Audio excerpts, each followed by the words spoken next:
বন্ধুরা, আজ আমরা মাতা পার্বতীর প্রশ্ন এবং ভগবান শিবের উত্তর এমনই একটি খুব সুন্দর এবং শুভফলদায়ক কাহিনী শ্রবণ করব। একবার মাতা পার্বতীর মনে তিনটি প্রশ্নের উদয় হয়েছিল। তিনি তখন ভগবান শঙ্করকে বললেন, প্রভু, আমার মনে এখন তিনটি প্রশ্ন চলছে, যার উত্তর জানার জন্য আমার হৃদয় ও মনে চঞ্চলতা অনুভব করছি। আপনি দয়া করে আমার এই তিনটি প্রশ্নের উত্তর দিন। আমি এই প্রশ্নগুলি ভেবে খুবই বিচলিত হচ্ছি। তখন ভগবান শিব বললেন, পার্বতী, আপনার মনে যা প্রশ্ন আছে আমাকে জিজ্ঞাসা করুন, আমি আপনার এইসব প্রশ্নের উত্তর দেব। মাতা পার্বতী বললেন, হে প্রভু, আমার প্রথম প্রশ্ন হলো সংসারে সবথেকে বড় দান কী? আমার দ্বিতীয় প্রশ্ন হলো সংসারে সবথেকে বড় ভক্তি কী? আমার তৃতীয় প্রশ্ন হলো কে সবার পাপ নিজে বহন করে? উত্তরে ভগবান শিব বললেন, হে পার্বতী, মন দিয়ে শুনুন। এই তিনটি প্রশ্নের উত্তর দেওয়ার জন্য আমি তিনটি কাহিনী বলবো আপনাকে।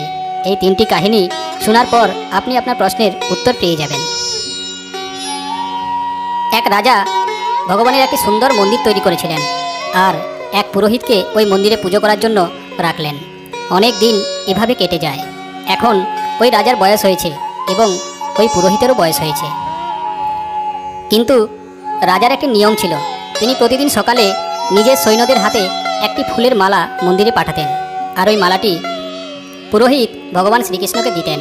এরপর রাজা যখন মন্দিরে শ্রীকৃষ্ণ দর্শনে আসতেন, পুরোহিত শ্রীকৃষ্ণের গলা থেকে মালাটি খুলে নিয়ে রাজাকে পরিয়ে দিতেন। এটা প্রায় প্রতিদিনেরই ঘটনা ছিল। পুরোহিতের বয়স বাড়ল এবং রাজারও বয়স বাড়ল। এরপর একদিন রাজা অসুস্থ হয়ে পড়লেন। তিনি তার সৈন্যদের হাত দিয়ে মালা মন্দিরে পাঠিয়ে দিলেন। সৈন্যরা পুরোহিতকে গিয়ে বললেন, রাজা বলেছেন তিনি খুবই অসুস্থ, তাই আজকে তিনি আসতে পারবেন না। আপনি আজ রাজার জন্য অপেক্ষা করবেন না। এরপর পুরোহিত ওই সৈন্যদের হাত থেকে মালাটি নিয়ে ভগবান শ্রীকৃষ্ণের গলায় পরিয়ে দিলেন। পুরোহিত ভাবলেন, এত বছর কেটে গেল, আমি প্রতিদিন ভগবান শ্রীকৃষ্ণের গলা থেকে মালা নিয়ে রাজাকে পরাতাম, কিন্তু আজ পর্যন্ত এই মালা আমি নিজে কখনো পরিনি। হতে পারে এটাই প্রভুর ইচ্ছা যে আজ আমি প্রভুর মালা নিজে পরতে পারবো। ভগবান শিব বললেন, হে পার্বতী, এটা তো পরম্পরা ছিল যে প্রতিদিন প্রভুর গলা থেকে মালা নিয়ে রাজাকে পরানো হতো। সেই মালা আজ পুরোহিত নিজের গলায় পরে নিল। কিন্তু এরই মধ্যে সৈন্য দৌড়ে এলেন আর বললেন, রাজার নিজের বাড়িতে ঠিক মন লাগছে না, তাই উনি মন্দিরের দিকে আসছেন। রাজার মনে হলো এত বছরের পরম্পরা যেন ভেঙে না যায়, তাই উনি মন্দিরের দিকে আসছেন। যখন পুরোহিত কথাটা শুনলেন তখন তিনি খুব ভয় পেয়ে গেলেন এবং নিজের গলা থেকে মালা খুলে আবার ভগবানের গলায় পরিয়ে দিলেন। তিনি ঘাবড়ে গিয়ে বুঝতেই পারলেন না উনি ভুল করেছিলেন নাকি ঠিক। পুরোহিতের মনে হলো যদি রাজা জানতে পেরে যায় যে ওই মালা তিনি নিজে পরেছিলেন, তাহলে রাজা ওনাকে দণ্ড দেবেন। তাই নিজের গলা থেকে মালা খুলে ভগবানকে পরিয়ে দিলেন। এবার রাজা এলে প্রতিদিনের মতোই পুরোহিত ভগবানের গলা থেকে মালা খুলে রাজাকে পরিয়ে দিলেন। কিন্তু রাজার নজর মালাতে পড়ল। মালার মধ্যে একটা সাদা চুল ছিল। রাজা এটা বুঝতে পেরে গেলেন যে ওই সাদা চুলটি পুরোহিতেরই ছিল। রাজা পুরোহিতকে জিজ্ঞাসা করলেন যে এই মালা আপনি কি পরেছিলেন? এই সাদা চুল কোথা থেকে এলো? পুরোহিত খুব ভয় পেয়ে গেলেন আর ভয়ের চোটে বলে দিলেন, এই সাদা চুল তো ভগবান শ্রীকৃষ্ণের। ভগবানের চুল? রাজা রেগে গেলেন আর ভাবলেন পুরোহিত আমার সাথে প্রতারণা করছে এবং মিথ্যা কথাও বলছে। রাজা রেগে গিয়ে জিজ্ঞাসা করলেন, শ্রীকৃষ্ণের কবে থেকে সাদা চুল হয়ে গেল? ঠিক আছে, কোনো ব্যাপার নয়, আমি কালকে ভগবানের অলঙ্করণের সময় আসব, তখন দেখতে পাবো ভগবান শ্রীকৃষ্ণের সাদা চুল আছে কি না। কিন্তু মনে রাখবে পুরোহিত, যদি শ্রীকৃষ্ণের চুল কালো হয় তাহলে ছল কপটতার কারণে কালকেই তোমার মৃত্যুদণ্ড দেওয়া হবে। এরপর রাজা রেগে ওখান থেকে চলে গেলেন। এখানে পুরোহিত নিজের মৃত্যু দেখতেই পাচ্ছিলেন। পুরোহিত প্রভু শ্রীকৃষ্ণের সামনে দণ্ডবোধ হয়ে শুয়ে পড়লেন আর বললেন, হে প্রভু, আমাকে রক্ষা করে দিন, আমি লোভে পড়ে গিয়েছিলাম, আমার মনে হয়েছিল এই মালা আমাকে পরা উচিত, আমাকে বাঁচিয়ে নিন প্রভু, না হলে রাজার হাতে আমার মৃত্যু নির্ধারিত। পুরোহিত সারা রাত ভগবানের কাছে মিনতি করতে লাগলেন, কাঁদতে থাকলেন এবং প্রার্থনা করতে লাগলেন আর বললেন, প্রভু, আমাকে বাঁচিয়ে নিন প্রভু। পরের দিন সকালে রাজা অলঙ্করণের সময় মন্দিরে উপস্থিত হলেন। রাজা পুরোহিতকে বললেন, আপনি শ্রীকৃষ্ণের মুকুট নিন, আমি কৃষ্ণের চুল দেখতে চাই। পুরোহিত ভয়ে ধীরে ধীরে ঠাকুরের মুকুট খুললেন। যখনই মুকুট খুললেন তখনই রাজা অবাক হয়ে গেলেন। শ্রীকৃষ্ণের মূর্তির চুল সাদা ছিল, কিন্তু রাজার মনে হলো এমন তো নয় যে পুরোহিত কোনো ছলনা করছে। তার মনে প্রশ্ন হলো, পুরোহিত নিজের প্রাণ বাঁচানোর জন্য শ্রীকৃষ্ণের চুল সাদা করে দেয়নি তো? তিনি সত্যতা বিচার করার জন্য ভগবানের মূর্তির চুল ছিঁড়তে লাগলেন। এবং এবার যখনই রাজা ভগবানের মূর্তির থেকে চুল ছিঁড়তে লাগলো, তখনই ভগবানের মূর্তি থেকে রক্ত বেরিয়ে আসলো। রাজা এসব দেখে ভগবানের চরণে পড়ে গেলেন আর ক্ষমা চাইতে লাগলেন। বললেন, আমাকে ক্ষমা করে দিন ভগবান, আমি অনেক বড় পাপ করে ফেলেছি।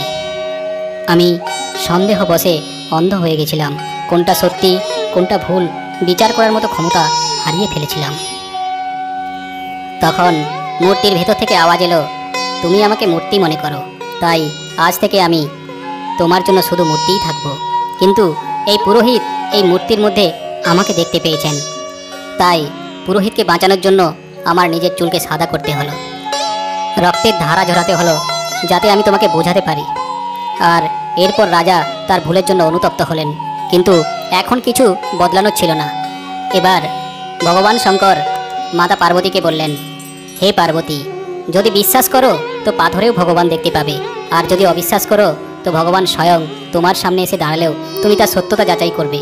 যদি মানুষ ভগবানকে সত্যিই দেখতে চায়, তাহলে তার মনে ভগবানের প্রতি নিঃস্বার্থ ভক্তি ও বিশ্বাস থাকতে হবে। ভগবানের প্রতি কোনো শর্ত ছাড়া বিশ্বাস রাখতে হবে, আর নিজের কর্মকে নিরন্তর করে যেতে হবে। ভগবান সবাইকে তার কর্মের ফল অবশ্যই দেন। দেবাদিদেব মহাদেব বললেন, হে পার্বতী, আপনার প্রশ্নের উত্তর এই যে সংসারে সবথেকে বড় ভক্তি হলো ভগবানের প্রতি অটুট বিশ্বাস। ভগবানের প্রতি বিশ্বাস রেখে যে ভক্তি করা হয় সেটাই হলো সবথেকে বড় ভক্তি। ভগবান নিজের ভক্তকে বাঁচানোর জন্য ওই মূর্তি বা পাথর থেকে স্বয়ং প্রকট হয়ে যাবেন। শুধুমাত্র মন পরিষ্কার হওয়া প্রয়োজন, তার মনে অটুট বিশ্বাস থাকা প্রয়োজন। হে পার্বতী, এবার আমি আপনার দ্বিতীয় প্রশ্নের উত্তর দিতে চাই। খুব মনোযোগ সহকারে এই কাহিনী শুনুন, যেটা আমি বলতে যাচ্ছি। একবার রাজা বিক্রমাদিত্য এক মহাভোজের আয়োজন করেছিলেন। ওই মহাভোজনে অসংখ্য বিদ্বান ব্যক্তি, ব্রাহ্মণ, ব্যবসায়ী তথা অনেকেই আমন্ত্রিত ছিলেন। মহাভোজনের সময় এই কথা চর্চা হচ্ছিল যে পৃথিবীর সবথেকে বড় দাতা কে। সবাই এক নিঃশ্বাসে রাজা বিক্রমাদিত্যকে সবথেকে বড় দাতা হিসাবে ঘোষণা করে দিলেন। রাজা বিক্রমাদিত্য সবার দিকে দেখার পর ওনার চোখ পড়ল এক ব্রাহ্মণের দিকে, যে তার মতামত এখনও দেননি আর চুপ করে বসেছিলেন। রাজা বিক্রমাদিত্য তাকে জিজ্ঞাসা করলেন, হে ব্রাহ্মণদেব, আপনি চুপচাপ কেন বসে আছেন? আপনি নিজের মতামত দিন, আর সত্যি করে বলুন কি ব্যাপার। এসব শুনে ব্রাহ্মণ বিভ্রান্তিতে পড়ে গেলেন। তিনি ভাবলেন, যদি আমি সত্যি কথা না বলি তাহলে মিথ্যা বলার জন্য পাপ লাগবে আমার। তখন ব্রাহ্মণ বললেন, মহারাজ, ক্ষমা করবেন আমাকে। আমি মানছি যে আপনি অনেক বড় দাতা, কিন্তু এই পৃথিবীতে আপনার থেকেও এক বড় দাতা রাজা আছেন। তিনি প্রতিদিন যতক্ষণ না পর্যন্ত 1 লক্ষ স্বর্ণমুদ্রা দান করতে পারছেন ততক্ষণ পর্যন্ত উনি অন্ন জল গ্রহণ করেন না। এই রাজা সমুদ্রের পাড়ের রাজ্যে থাকেন। উনার নাম কৃত্তিধ্বজ। ব্রাহ্মণের কথা শুনে রাজা বিক্রমাদিত্যর মনে সেই সব থেকে বড় দাতা রাজাকে দেখার লালসা হলো। ব্রাহ্মণের স্পষ্ট কথা শুনে রাজা খুশি হয়ে ব্রাহ্মণকে অনেক পুরস্কার দিলেন আর ওখান থেকে বিদায় নিলেন। তারপর উনি মহল থেকে বেরিয়ে রাজ্যের সীমান্তে পৌঁছালেন। তিনি দেবী দ্বারা প্রাপ্ত 2টি বোতলের স্মরণ করলেন। উনি বোতলদের বললেন যে উনাকে যেন সমুদ্রের ওই পাড়ে রাজা কৃত্তিধ্বজের মহলে তার রাজ্যে পৌঁছে দেয়। বোতলরা শীঘ্রই রাজার আদেশ পালন করলেন আর উনাকে সমুদ্রের ওই পাড়ে রাজা কৃত্তিধ্বজের মহলে পৌঁছে দিলেন। বোতলদের বিদায় জানিয়ে রাজা বিক্রমাদিত্য ছদ্মবেশে রাজা কৃত্তিধ্বজের মহলের দ্বারে পৌঁছে গেলেন। উনি রাজার মহলের দ্বারে থাকা দ্বারপালদের বললেন, যাও, তোমাদের মহারাজকে সূচনা দাও, আমি ওনার দর্শন করতে চাই। সূচনা পাওয়ার পর রাজা বাইরে এলেন আর উনি রাজা বিক্রমাদিত্যকে জিজ্ঞাসা করলেন, আপনি কে? আমার কাছে কেন এসেছেন? রাজা বিক্রমাদিত্য বললেন, আমি উজ্জয়ন নগরে বসবাসকারী এক ক্ষত্রিয়। আমি আপনার গুণের অনেক প্রশংসা শুনেছি, এই জন্য আমি আপনার কাছে থেকে আপনার সেবা করতে চাই। রাজা কৃত্তিধ্বজ জিজ্ঞাসা করলেন, আপনি কোন কাজটা করতে চান? বিক্রমাদিত্য বললেন, আমি এমন কাজ করি যা অন্য কেউ করতে পারবে না। এসব শুনে রাজা কৃত্তিধ্বজ তাকে মহলের দ্বারপালের কাজে নিযুক্ত করলেন। পরের দিন সকালে রাজা বিক্রমাদিত্য দেখলেন রাজা কৃত্তিধ্বজ 1 লাখ স্বর্ণমুদ্রা দান করছেন। এই ধারাবাহিকতা ততক্ষণ পর্যন্ত চলতে থাকলো যতক্ষণ না স্বর্ণমুদ্রা দান করা হচ্ছে। এরপর রাজা কীর্তিধ্বজ অন্ন জল গ্রহণ করলেন। এরকমই তিনি প্রতিদিন দান করতেন। একদিন রাজা বিক্রমাদিত্য ভাবলেন, যে রাজা 1 লাখ স্বর্ণমুদ্রা দান করেন সে রাজা কি কাজ করেন যার ফলে এত স্বর্ণমুদ্রা পাচ্ছেন। লুকিয়ে দেখতে হবে যে রাজা কীর্তিধ্বজ এই স্বর্ণমুদ্রা কোথা থেকে কি কাজ করে পাচ্ছেন। একদিন রাজা বিক্রমাদিত্য রাজা কীর্তিধ্বজের গতিবিধি লক্ষ্য করার জন্য তার মহলে ঢুকে লুকিয়েছিলেন। তখনই তিনি দেখতে পেলেন রাজা কীর্তিধ্বজ মহল থেকে বেরিয়ে কোথাও যাচ্ছেন। রাজা বিক্রমাদিত্য চুপি চুপি ওনার পিছন পিছন চলে গেলেন। চলতে চলতে রাজা কীর্তিধ্বজ বনের মধ্যে এক দেবীর মন্দিরে এসে পৌঁছালেন। মন্দিরের সামনে আগুনের এক বড় কড়া রাখা ছিল। কড়ার মধ্যে তেল ফুটছিল। রাজা কীর্তিধ্বজ প্রথমে দেবীর পূজা করলেন, তারপর কড়ার ওই গরম তেলের মধ্যে লাফিয়ে পড়লেন। ওনার শরীর পুড়ে গেল। মন্দিরের একটা স্তম্ভর পেছন দিক থেকে রাজা বিক্রমাদিত্য এই সব দৃশ্য দেখছিলেন। তখনই 64 যোগিনী ওখানে প্রকট হলেন। ওনারা রাজার পুড়ে যাওয়া শরীরকে ওই কড়ার মধ্য থেকে বার করলেন আর ওনার মাংস খেতে লাগলেন। যখন তারা তৃপ্ত হয়ে চলে গেলেন তখনই দেবী প্রকট হয়ে ওই অলঙ্কারের উপর কিছু অমৃতের বিন্দু ছড়িয়ে দিলেন। অমৃতের বিন্দু ছড়ানোর পরই উনি আবার জীবিত হয়ে উঠে বসলেন। ওনার শরীর আবার আগের মতো হয়ে গেল। উনি সসম্মানে দেবীকে প্রণাম করলেন। দেবী তাকে 1 লাখ স্বর্ণমুদ্রা প্রদান করলেন। রাজা কীর্তিধ্বজ প্রসন্ন হয়ে ওখান থেকে মহলে ফিরে এলেন। রাজা মহলে ফিরে যাওয়ার পরেই রাজা বিক্রমাদিত্য ওই গরম কড়া তেলের উপর লাফিয়ে পড়লেন। আগের মতোই আবার যোগিনীরা এলো এবং মাংস খেয়ে চলে গেলেন। তারপর দেবী প্রসন্ন হয়ে তার কঙ্কালের উপর অমৃতের বিন্দু ছড়ালেন এবং তাকে 1 লাখ স্বর্ণমুদ্রা দিলেন। কিন্তু 1 লাখ স্বর্ণমুদ্রা পাওয়ার পরেও ওখান থেকে তিনি চলে গেলেন না, আর বারবার কড়ার মধ্যে লাফিয়ে পড়তে লাগলেন এবং দেবী প্রসন্ন হয়ে প্রতিবার 1 লাখ স্বর্ণমুদ্রা প্রাপ্ত করতে লাগলেন।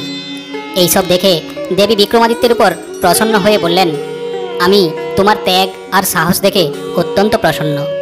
তুমি তোমার ইচ্ছা অনুসারে আমার থেকে কিছু চাইতে পারো। বলো কি চাই তোমার। রাজা বিক্রমাদিত্য বললেন, দেবী মা, আপনি যদি আমার উপর সত্যিই প্রসন্ন হন দয়া করে ওই থলিটা আমাকে দেবেন, যে থলির মাধ্যমে আপনি প্রতিবার 1 লাখ স্বর্ণমুদ্রা বের করেন। দেবী ওই থলিটা রাজা বিক্রমাদিত্যকে দিয়ে দিলেন। রাজা বিক্রমাদিত্য দেবীর দ্বারা প্রাপ্ত থলি নিয়ে ফিরে গেলেন। বিক্রমাদিত্য যাওয়ার পরই ওখান থেকে ওই মন্দির এবং দেবীর মূর্তি লুপ্ত হয়ে গেল। ওখানে এবার কিছুই ছিল না। পরের দিন রাজা কীর্তিধ্বজ ওই স্থানে গেলেন এবং উনি আশ্চর্য হলেন এবং নিরাশ হয়ে নিজের মহলে ফিরে গেলেন আর অন্ন জল ত্যাগ করতে লাগলেন। এভাবে কিছুদিন কেটে গেল। এবার রাজার শরীর খারাপ হতে লাগলো। রাজা কীর্তিধ্বজের শরীর অসুস্থ হতে লাগলো। তখন বিক্রমাদিত্য তার কাছে গেলেন আর বললেন, মহারাজ, আপনার কিসের দুঃখ?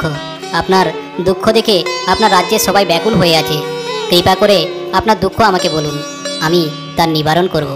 কিন্তু রাজা কীর্তিধ্বজ চুপ থাকলেন। ওনার চুপ থাকা দেখে রাজা বিক্রমাদিত্য আবার বললেন, মহারাজ, আপনি যখন আমাকে নিজের কাজে নিযুক্ত করেছিলেন তখন আমি বলেছিলাম যে কাজ কেউ করতে পারবে না আমি সেই কাজ করতে পারবো। এবার সেই সময় এসে গেছে। কৃপা করে আমাকে বলুন, আপনি দুঃখিত কেন? ভগবান শঙ্কর মাতা পার্বতীকে বললেন, হে পার্বতী। শেষে রাজা কীর্তিধ্বজকে নিজের দুঃখের কারণ বলতেই হলো। তিনি 1 লাখ স্বর্ণমুদ্রা প্রাপ্ত হওয়ার কাহিনী রাজা বিক্রমাদিত্যকে বললেন আর বললেন, এখন ওই স্থানে না কোনো মন্দির আছে না দেবী মাতার মূর্তি আছে। বিক্রমাদিত্য তাকে সান্ত্বনা দিলেন আর বললেন, মহারাজ, আপনি চিন্তা করবেন না। আপনি সকালে উঠে স্নান করে দান করার জন্য সিংহাসনে গিয়ে বসুন। আপনি ওভাবেই দান করবেন যেভাবে এতদিন দান করে আসছিলেন। এই বলে রাজা বিক্রমাদিত্য দেবীর দ্বারা প্রাপ্ত স্বর্ণ মুদ্রার থলি ওনাকে দিয়ে দিলেন আর বললেন, মহারাজ, আপনি প্রতিদিন এই থলি থেকে 1 লক্ষ স্বর্ণমুদ্রা বার করতে পারবেন। এই থলি কখনো খালি হবে না। হে রাজা, আপনার প্রতিদিন গরম কড়ার উপর লাফিয়ে পড়া দেখে আমার খুব কষ্ট হয়েছিল। আমি আপনাকে কথা দিয়েছিলাম যে কাজ কেউ করতে পারবে না ওই কাজ আমি করে দেখাবো। সেই কাজ করে আমি দেবী থেকে এই থলি প্রাপ্ত করেছি আর আপনাকে দেওয়া কথা পূর্ণ করেছি। এবার আমাকে আজ্ঞা দিন, আমি আমার নিজের দেশে ফিরে যেতে চাই।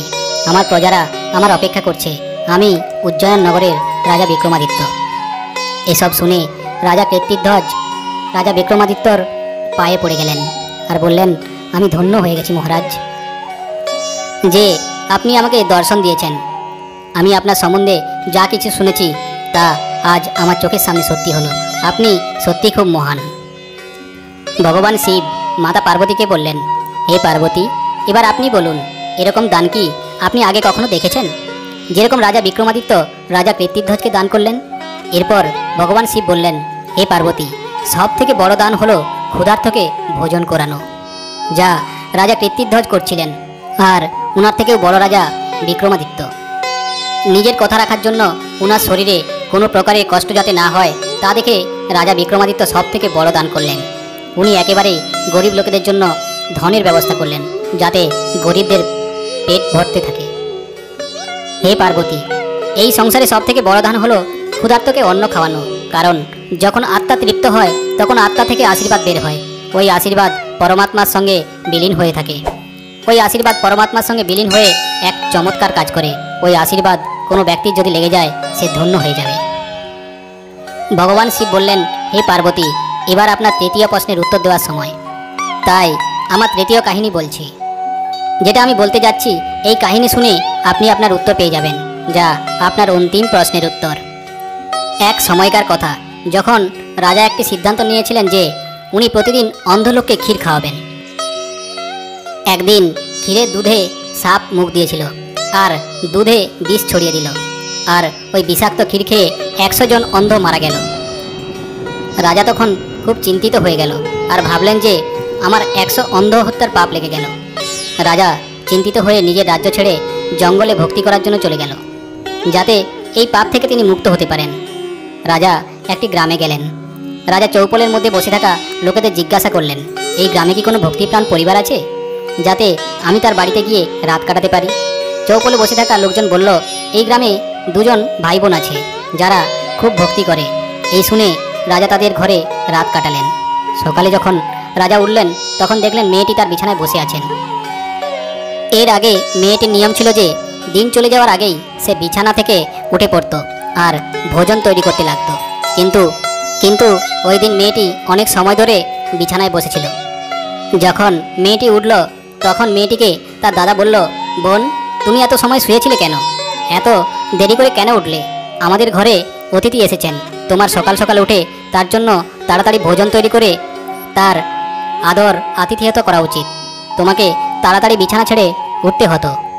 তখন মেয়েটি উত্তরে বলল, ভাই, আমি একটা স্বপ্ন দেখেছি যে ধর্মরাজকে কোনো বিভ্রান্তিকর পরিস্থিতিতে কোনো সিদ্ধান্ত নিতে হতো, আর আমি সেই সিদ্ধান্ত শোনার জন্য থেমে গিয়েছিলাম। এই জন্য আমার দেরি হয়ে গেল। আমি বিছানা থেকে তাড়াতাড়ি উঠতে পারলাম না, আমার ঘুম ভাঙল না। এরপর ভাই জিজ্ঞাসা করলো, এমন কি স্বপ্ন ছিল? মেয়েটি বলল, এক রাজ্যের ভালো রাজা অন্ধদের ক্ষীর খাওয়াতেন, কিন্তু সাপ ক্ষীরের দুধে বিষ মেশানোর ফলে 100 অন্ধ লোক মারা গেল। এবার ধর্মরাজ বুঝতে পারছিলেন যে এই 100 লোকের মৃত্যুর পাপ রাজাকে দেবেন, নাকি সাপকে দেবেন, নাকি দুধকে খোলা রাখা রান্নার লোককে দেবেন। হে পার্বতী, রাজাও ওই ভাই বোনের কথা শুনছিলেন। রাজা নিজের সঙ্গে সম্পর্কিত কথা শুনে আগ্রহী হয়ে গেলেন, আর উনি মেয়েটিকে জিজ্ঞাসা করলেন, তাহলে ধর্মরাজ কি সিদ্ধান্ত নিলেন? তখন মেয়েটি বলল, এখনো পর্যন্ত কোনো সিদ্ধান্ত নেওয়া যায়নি। তখন রাজা আবার জিজ্ঞাসা করলেন যে, আমি তোমাদের ঘরে আরও এক রাতের জন্য থাকতে পারি?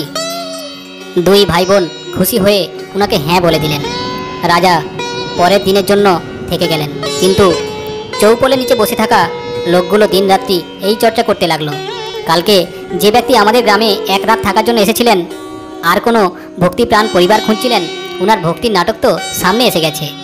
এক রাত থাকার পর উনি আবার এক রাত থাকতে চাইলেন, কারণ তরুণীকে দেখে তার মনোভাব বাজে হয়ে গেছে। তাই জন্য মনে হয় ওই 2 ভাই বোনের ঘরে উনি সারা জীবনের জন্যই রয়ে যাবেন, না হলে মেয়েটাকে নিয়ে পালিয়ে যাবেন। হে পার্বতী, দিনভর ওই চৌপলের নিচে রাজার নিন্দা হতে লাগলো। পরের দিন সকালে মেয়েটি আবার বিছানায় বসেছিল, আর কোনো কাজ করছিল না। রাজা জিজ্ঞাসা করলো, হে কন্যা, অন্ধ ব্যক্তিদের মৃত্যুর পাপ কার লাগলো? মেয়েটি বলল, ওই পাপ তো আমাদের গ্রামের চৌপলের নিচে বসে থাকা লোকেরা ভাগ করে নিয়ে গেল। মেয়েটির কথা শুনে রাজা ওখান থেকে চলে গেলেন। এবার রাজা বুঝে গেলেন যে পাপ আমি করেছি তার থেকেও বড় পাপ যারা আমার নিন্দা করেছেন তারা করেছেন। হে পার্বতী, 100 জন মৃত্যুর পাপ কারো নিন্দা করার সমান।